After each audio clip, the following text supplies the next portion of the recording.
ये भवसागर जो है, इसमें उससे ज्यादा नहीं, कोई ना कोई चिंता, कोई ना कोई हमको खाती रहती, 24 घंटे खाती रहती है, किसी न किसी तरह की व्याधि, किसी न किसी तरह की चिंता, क्योंकि ये स्वरूप है इस संसार का।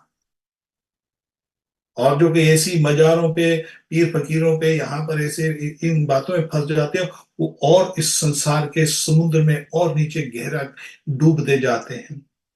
मेरे को एक घटना याद आती, कोई हमारे जान पहचान वाले हैं, वो किसी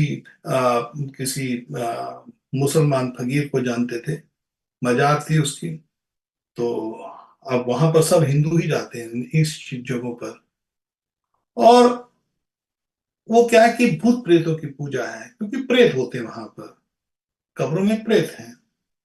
और प्रेत में उनके पास सूक्ष्म देह होती है, कई बार छोटे मोटे वो आपके कृष्ण में कारनामे कर देते हैं। अब उस व्यक्ति ने उसको पूछा, महाराज जी आप ये लोगों को जो भी प्रेत पूजा जो भी आप करवा रहे हैं और फकीर की पूजा करवा रहे हैं, ये भूतों की पूजा है। बोलता हाँ ठीक है। तो बोलते हैं हमारे पास भूत है, हम भूत छोड़ देते हैं उनके लिए, और भूत काम करते हैं। तो फिर उसने बोला भाई भूत उनके लिए काम करते हैं, मगर आप खुद क्यों नहीं इनकी भूतों की पूजा करते? आप लोगों को तो बोल रहे हो। बोलते हम इनकी पूजा नहीं करते। स्वयं खुद वो मुसलमान है, और वो खुद बोल रहा है हम नहीं करते यहाँ पर पूजा, मगर लोगों से करवाते हैं, उनसे पैसा लेते हैं, हम लोगों को बोल देते हैं वो करते हैं और हम पैसा ले लेते हैं। तो बोले मगर इससे होगा क्या? बोलते इससे होगा ये कि वो जो भूत है इनके पीछे लगेंगे, इनके जो भी कुछ काम थोड़े बहुत हो गए वो हो जाते हैं। कई बार ऐसा होता है कि यह जो सुख और दुख होता है, ये सर्दियों और गर्मियों की भांति ऋतु भांति है। भगवान कृष्ण ने गीता में कहा मात्र स्वस्य कौनते शीतोष्ण आगमा पायनु नित्यतांसी क्षस्व भारत। ये संसार के सुख और दुख सर्दी और गर्मी और ऋतुओं की तरह है। ये इंद्रियों के स्पर्श मात्र से होते हैं, और जब ऋतु आती तो ऋतु आके टिकती नहीं, चली जाती है। मौसम आता है, कई बार आप देखते हैं कि जैसे रात आती है, तो रात भले कितनी भी घनी से घनी अंधेरी रात हो, मगर सुबह सूर्य निकल आता है।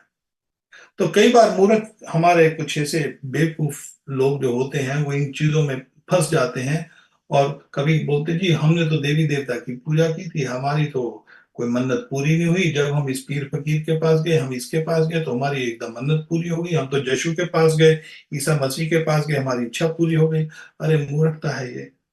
मूर्खता ऐसे है कि जैसे कोई व्यक्ति है, वो सारी रात वो कोसता रहे, अरे बहुत अंधेरी रात है, सूरज क्यों नहीं निकल रहा, सूरज क्यों नहीं निकल रहा। और रात को जैसे अपने देवी देवताओं की पूजा करता रहे, और सुबह सुबह उनको देवी देवताओं की पूजा छोड़कर किसी भूत प्रेत की पूजा करे। बोले सूरज निकला, तो सूरज तो अपने हिसाब से निकला है, तो वो कल को बोल दे यीशु ने सूरज निकाल दिया, ईसा मसीह ने सूरज निकाल दिया, ये पीर फकीर ने सूरज निकाल दिया, तो वो मूर्खता है। खैर, तो वो व्यक्ति बताता है कि जब इन लोगों की मृत्यु होती तो यहीं पर जन्म लेते हैं, उस मजारों में ही रहते हैं। जिन्होंने मजारों की पूजा करते, जितने लोग भी मजारों की पूजा करते हैं, पीर फकीरों की पूजा करते हैं, उनका जन्म कहीं और नहीं होगा। संसार सुख छोड़िए, स्वर्ग की दूर की बात है, यहीं पर ही उनका जन्म होगा। कहां पर? जैसे क्यों जन्म होगा? यान्ति देवव्रता देवान पितृ जानती पितृवत भूतान जानती भूतेजा जानती मदा जनोपी मन। भगवान कहते हैं जो भूत प्रेतों की पूजा करता है वो भूत प्रेतों के पास ही जाता है। तो इसलिए हमको बहुत सावधान रहना है इस जीवन के अंदर।